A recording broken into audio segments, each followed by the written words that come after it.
안녕하세요. 저는 30대 중반의 여자입니다. 저에게는 2살 연하의 남편이 있습니다. 저희 부부는 재작년에 결혼을 했고 지금까지 아이는 바라지만 없는 상태입니다. 사랑을 할 때 연상이고 연하고 나이를 따지는 타입이 아니었던지라 남편이 저보다 어린 것에 대해서 딱히 무슨 생각을 가져본 적은 없었어요. 편견도 걱정도 들뜸도 없이 그냥 아무것도 없는 백지 상태에서 이 사람이 그저 좋아서 만나왔고 연애 기간이 3년이 넘어가니 슬슬 서로의 나이도 차기 시작해서 결혼까지 하게 되었어요. 그렇다고 나이 때문에 시간에 쫓기듯이 결혼한 것은 아니었고 만나다 보니 이 사람이 이젠 내 옆에 하루 종일 붙어 있었으면 좋겠고 그러다가 아이도 낳고 함께 새 가정에서 같은 생각을 하면서 살기를 원하게 된 것이었죠. 남들 하는 것만큼 딱 결혼 준비를 했어요. 실내외 웨딩 촬영 2번에 친구들과 함께한 브라이덜 샤워, 그리고 유럽으로 외 신혼여행까지. 요즘 애들 한다는 트렌드는 다 따라해봤고 그 과정에서 저는 신랑 쪽에서 받기만 한 게 아니라 오히려 제 돈을 더 써서 결혼을 준비했어요. 일물 예단도 연상녀라고 기죽지 말라며 부모님이 팍팍 지원을 해주셔서 헛소리 나게 준비를 해갔고 괜히 저보다 어린 남편의 경제적 사정을 뻔히 알고 있었는데 결혼이라는 관례로 부담을 주기 싫어서 남편 해오는 만큼 딱 저도 절반을 준비해서 함께 수준에 맞는 신혼집을 구해서 들어왔어요. 결혼 당시 저희 남편은 중소기업 5년차 직장인이었습니다. 지금은 직장을 다른 곳으로 옮기긴 했지만 전보다 연봉이 높아진 것도 아니었고 사정이 나아진 것도 아니었고 다만 출근하는 사무실 정도가 바뀐 정도의 똑같은 중소기업이에요. 지금도 경제적인 여유가 없지만 그 당시에는 통장에 몇 천이 더 없었던 상태였습니다. 그렇다 보니 저희는 연애를 하는 동안에도 큰 돈을 써야 하는 데이트 장소는 무조건 피하거나 제가 너무 뻔한 데이트가 질려서 먼저 남편을 데리고 제 카드로 데이트 비용을 지불하곤 했어요. 물론 평상시 데이트에서도 돈은 대부분 제가 지불을 했지만 말입니다. 저는 대학 시절에 일찍부터 휴학을 하며 자격증 공부를 했고 시험에 합격해서 지금은 그 분야에서 나름 전문성을 갖추고 살고 있는 사람이에요. 때문에 대단한 규모 있는 회사에 다니고 있지는 않지만 그 정도 규모의 사람들 연봉만큼은 열심히 일만 하면 충분히 벌 수 있는 정도였죠. 대학 때 시험에 합격을 했으니 졸업을 하자마자 사회생활을 시작할 수 있었고 돈을 막 쓰거나 무언가 가지고 싶어 욕심내는 성격도 아니었어서 나름 저축도 쉽게 했었네요. 부동산 중개인인 저희 어머니 도움으로 법원 경매하는 곳도 여러 번 따라가 봤고 그러다가 운 좋게 저렴한 가격에 빌라를 얻어서 월세를 주며 달마다 나름 짭짤한 부수입도 벌어오고 있는 지가 벌써 5년이 넘어갑니다. 제 경제적인 부분에 대해서는 지난 연애 시절 동안 단 한 번도 남편한테 언급을 한 적이 없었어요. 그냥 엄마도 그런 건 먼저 남들한테 말하고 다니지 말라고 하셔서 대학 때부터 단지 공부 열심히 했고 직장에서 벌만큼 번다는 정도로만 가까운 사람들에게 말을 했었고 제 친구의 친구였던 남편은 주변 사람들에게도 저보다 제 친구에게 먼저 저에 대한 얘기를 전해 들었었죠. 나이차가 그리 나는 것도 아니고 비슷한 시기에 대학 다니며 살아온 여자가 저만치 앞서고 있다는 생각을 한 건지 남들 다 하는 일을 하는 것뿐인데 남편은 유독 저를 대단한 누나, 어른 그 이상으로 볼 때가 좀 많았었습니다. 어느 정도였냐면 일한다고 법원에 한번 다녀온 적이 있었는데 그걸 듣고는 우와, 법원이라고? 라며 놀래 저를 치켜 세우더라니까요. 어느 부분에서 놀랬는지 아직도 이해는 안 가지만 대충 하는 얘기를 들어보니 자기는 거길 일하러 가는 게 아니라 죄 지은 사람들만 가는 곳인 줄 알았다며 가서 막 변론하고 싸우고 이러냐고 물었어요. 제가 변호사도 검사도 아닌데 말이죠. 아무튼 세상 물정을 좀 모르는 사람이라기보다는 그냥 제 직업에 대해 잘 모르는 사람이니 그럴 수 있겠다 하며 무심코 넘겼습니다. 그런 거 말고는 사람이 순수하고 때묻지 않았으며 무엇보다 말이며 행동이 바른 것이 제 마음에 쏙 들었으니까요. 경제적 여유가 없어도 자기 딴에는 뭔가 더 많이 벌고 싶고 일하고 싶어하는 욕구가 보여 곁에서 든든히 힘이 되어주고 싶기도 했어요. 일이 뜻대로 잘 풀리지 않았지만 적어도 제 앞에서 게으름을 피우지 않으며 한결같이 본인 일에 최선을 다하는 사람이었습니다.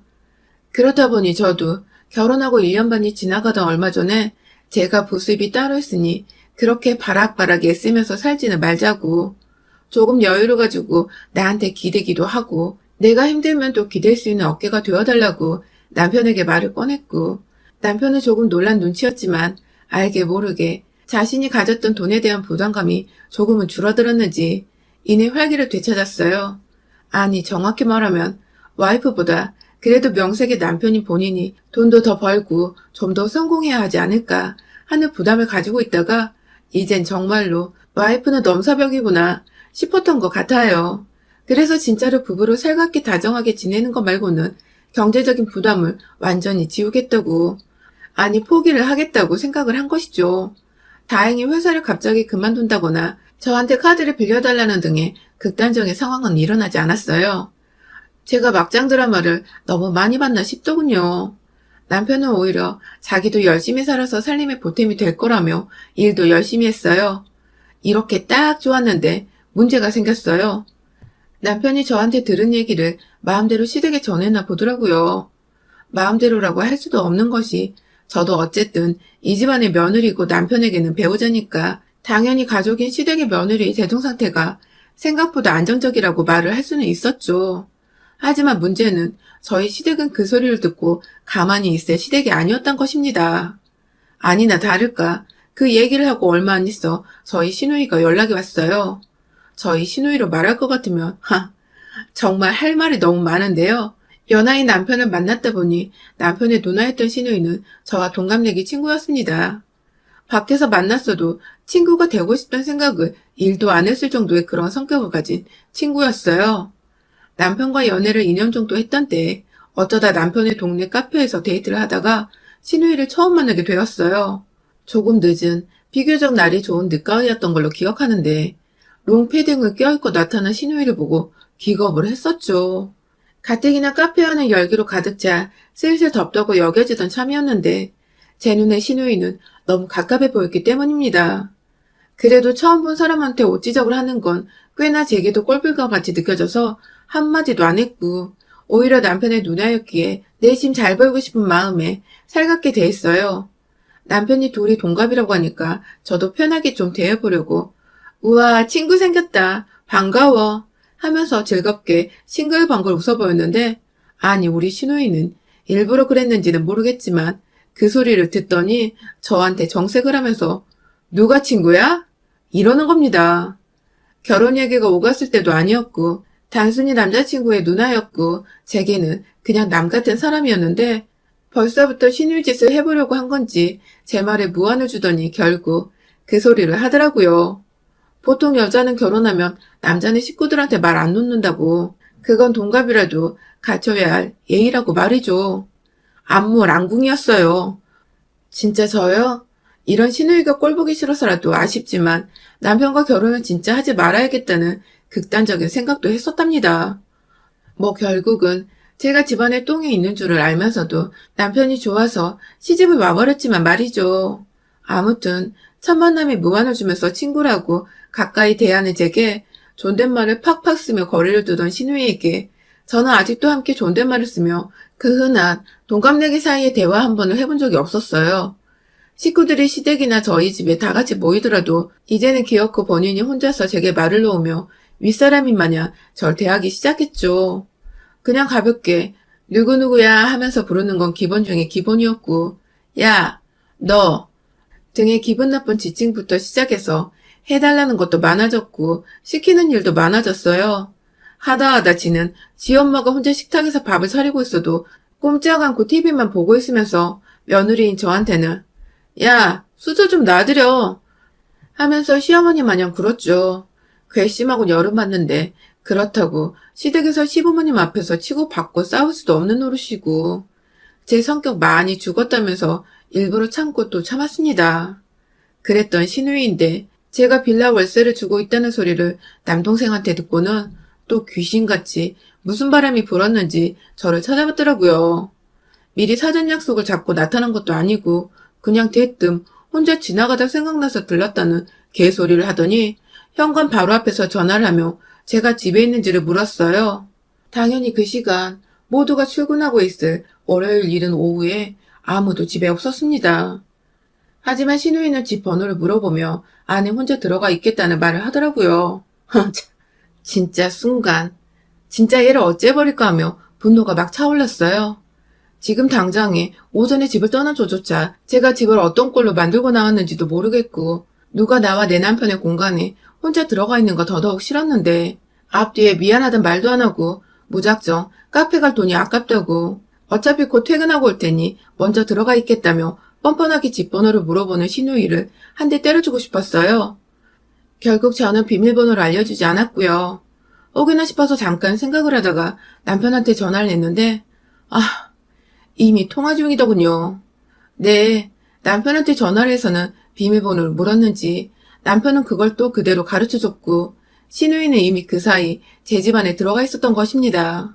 전 뒤늦게야 전화를 받은 남편에게 애먼 화를 내면서 왜 우리 공간인데 마음대로 비밀번호를 가르쳐줬냐며 남편에게 바라바라 소리를 질렀고요.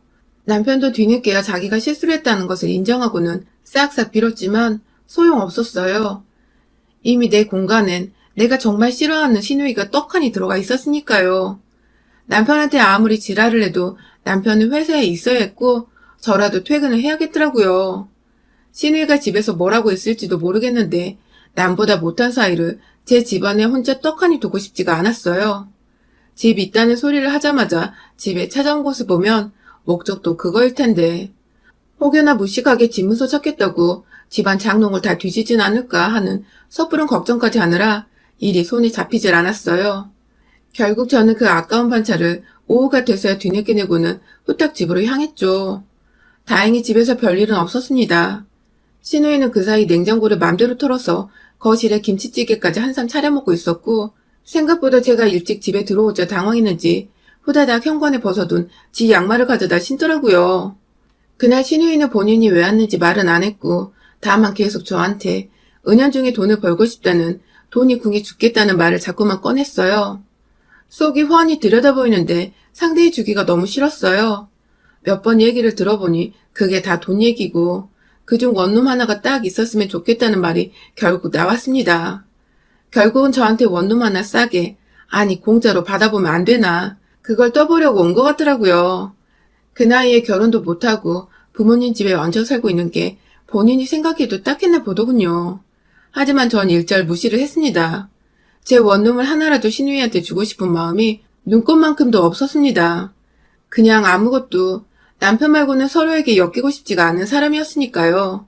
그래서 전 피곤하니 이제 집에 가달라고 다음부터는 내 집에 올 때 미리 연락이라도 주고 오라는 말도 잊지 않고 전했어요. 하지만 신우이는 그 말에 기분이 나쁘다며 싫은 티를 팍팍 내며 문을 쾅 닫고 집을 나섰어요. 그리고는 시어머니한테 말을 어떻게 전달한 건지 제가 신우이를 집에서 쫓아낸 줄 알고는 전화가 와서 한바탕을 했고 그 바람에 제가 겨우 사실 확인을 시켜드렸고 전 저대로 억울하고 열이 받아 남편한테 또 전화를 해서 니네 집 식구들 나한테 왜 그러냐고 내내 하소연을 하고 남편도 회사에서 집안일로 머리를 지끈거려 하고 진짜 개판 5분 전이었습니다. 그런 일이 있고 난 후 바로 얼마 전에 일어난 일이었어요. 한동안 자존심이 상했는지 연락이 일절 없던 신우이는 다시금 원하는 것을 성취하기 위해 자존심도 포기하겠다는 듯이 꼬리를 내리고 제게 연락을 해왔어요. 이번에 무작정 저희 집으로 찾아온 게 아니라 하루 전날 전화를 했더라고요. 좀 봤으면 좋겠는데 시간이 되냐고 물어서 퇴근하면 저녁 7시니 그때 맞춰오라고 말을 하고는 끊었죠. 아무래도 신우이다 보니 저도 영영 안 보고 살 순 없는 노릇이고 그냥 이렇게 누가 먼저 꼬리를 내리면 내리는 대로 대하며 최대한 뒤끝 없이 좀 지내보고자 하는 마음이었어요. 그렇게 퇴근 시간이 다가와 직장인이 다 그렇듯이 칼퇴를 하지는 못하고 급한 일을 좀 마무리 짓다 보니 20분 정도가 늦춰졌어요. 어찌되었든 신우이가 집에 또 온다고 하니 제 쪽에서 퇴근을 했죠. 퇴근길이라 차는 막히고 어찌저찌 집에 들어가니 남편이 먼저 퇴근을 쓰는 집에 와 신우이와 함께 있더라고요. 신우이는 전과는 달리 제게 너무 살가웠어요. 오는 길에 사왔다면서 마트에서 파는 오렌지맛, 포도맛, 그리고 사과맛 나는 음료수 묶음 3개를 사왔더군요. 형식적으로 고맙다는 인사를 나누고는 자리에 앉기 전 음료라도 내어줬어요. 그냥 컵에 따라서 가져다 주면서 무슨 일로 온 거냐고 물었죠. 그러자 신우이는 그 질문이 좀 마음에 안 들었던지 인상을 한번 살짝 찡그렸고 그걸 제가 눈치를 챘다는 사실을 곧 알고는 다시금 표정 관리를 했어요. 그리고는 포도맛 주스 한 잔을 들이키곤 남편을 지그시 쳐다보더라고요. 아무래도 남편한테는 여기에 왜 왔는지를 미리 말을 했던 것 같아요. 남편도 쭈뼛거리며 무슨 말을 못하자 그제서야 동생놈이 답답하다는 듯 직접 입을 연 신우이는 이내 제가 빌라를 가지고 있는 걸 알고 있다면서 그 빌라의 일부를 자기한테 빌려주면 안 되겠냐는 겁니다. 본인이 몇 배로 불려주겠다고 본인이 관리자처럼 직접 관리를 할 테니 추가로 얻는 수익금은 자신이 가져가겠다고 말이죠. 그것도 협상도 뭣도 아니 그냥 통보. 오냐 해주니 이런 일들을 상의가 아니라 통보하는 식으로 해달라고 요구하는 신우이 면상을 확 갈기려는 충동이 일어난 그때 남편도 제 기분을 감지했는지 순간적으로 신우이 팔을 붙잡았어요. 아무래도 안 될 것 같다는 것을 나름 누나한테 표현한 거였죠. 하지만 오히려 그 모습에 신우이는 뚜껑이 열렸고 급기야 사람 앞에 두고 무한하게 뭐하는 짓이냐며 니들 부부 작당하고 그거 혼자 먹겠다고 이러는 거냐며 오히려 저희를 나무랐어요. 아니 빌라 명의가 제 것인데 제 자산을 가지고 남편도 아니고 제 언니도 아닌 남편의 누나인 신우이 년이 왈가왈부하는 상황이었던 것입니다. 진짜 어이가 털리는 것도 정도를 넘어서 정신나간 년의 대화를 상대하고 있는 제 처지가 너무 애처로웠어요. 그 집은 당신이 이래라 저래라 할 게 아니라며 딱 잘라 선을 그어버리니 결국 신우이는 있는 놈들이 더한다면서 저를 향해 폭언을 하기 시작했어요.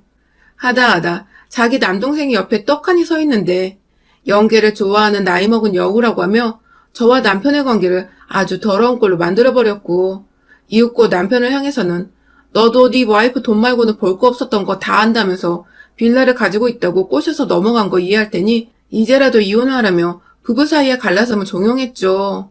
그렇게 되면 진짜로 빌라 주인인 저와는 가족이고 뭐고 남남이 되는 건데 그걸 원하지도 않으면서 어떻게든 상황에서 이겨보겠다고 개소리를 막 아무거나 던져대는 신우의 모습은 정말 영락없는 빈수레였습니다.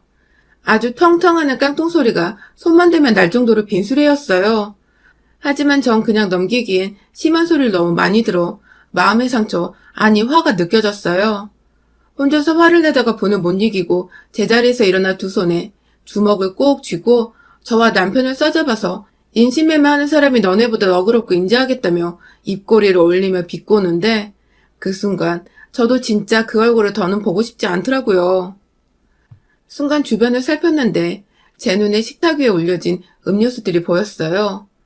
절반 정도 남은 포도주스와 오렌지, 사과주스가 절 부르는 듯한 기분이 들었죠.